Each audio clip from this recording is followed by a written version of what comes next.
మామ నీ దగ్గర టైం లేదా? అయితే ఇది విను. నేను చెప్తున్నా కదా, నీ లైఫ్లో నీకు ఎప్పుడు టైం అనేది రాదు. నువ్వే దాన్ని తెచ్చుకోవాలి. ఎందుకంటే నీకు ఒక క్లారిటీ రావాలి. నేను ఇప్పుడు ఇది చేస్తేనే నాకు అది దక్కుతుంది, నా ఫ్యూచర్లో నేను డబ్బు సంపాదించుకోగలను. సో ఇలా నీ మైండ్ సెట్ బిల్డ్ చేసుకోవాలి. ఎందుకంటే పర్ఫెక్ట్ టైం అనేది ఎప్పుడు రాదు. నువ్వు ఎప్పుడైతే నీ లైఫ్ గురించి రియలైజ్ అవుతావో ఇప్పుడే నువ్వు స్టార్ట్ చేస్తావు. నువ్వు నీ లైఫ్లో సంథింగ్ ఏదైనా అచీవ్ చేయాలంటే ఈ 3 విషయాలు తెలుసు. ఫస్ట్ వన్, నీకున్న డిస్ట్రాక్షన్ని కట్ చేసి, ఏదైనా సరే టీవీయా, ఫోనా, ఫ్రెండ్స్ ఇలా ఏదైనా సరే, రీల్స్ ఎక్కువ చూస్తున్నావా, నీ స్క్రీన్ టైం తగ్గించు. ఎందుకంటే నీకున్న డిస్ట్రాక్షన్ వల్ల నీ గోల్ మీద నువ్వు ఎక్కువ వర్క్ చేయలేవు. సెకండ్ వన్ వచ్చేసి ప్రియారిటైజ్ స్మార్ట్లీ. నువ్వు అనుకున్న గోల్కి ఏదైతే ఎక్కువ ఇంపార్టెంట్ అనిపిస్తుందో దాని మీద టైం స్పెండ్ చేయి.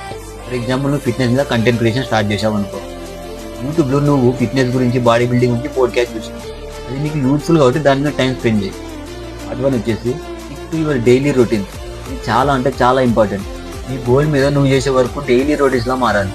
ఫర్ ఎగ్జాంపుల్ నేను ప్రతిరోజు నైట్ టైం చేస్తే వీడియో షూట్ చేస్తా, లేకపోతే ఎడిటింగ్ చేసుకుంటా. ఈ రెండే. మళ్ళీ చెప్తున్నా, నీకు పర్ఫెక్ట్ టైం అనేది రాదు, నువ్వే దాన్ని తెచ్చుకోవాలి.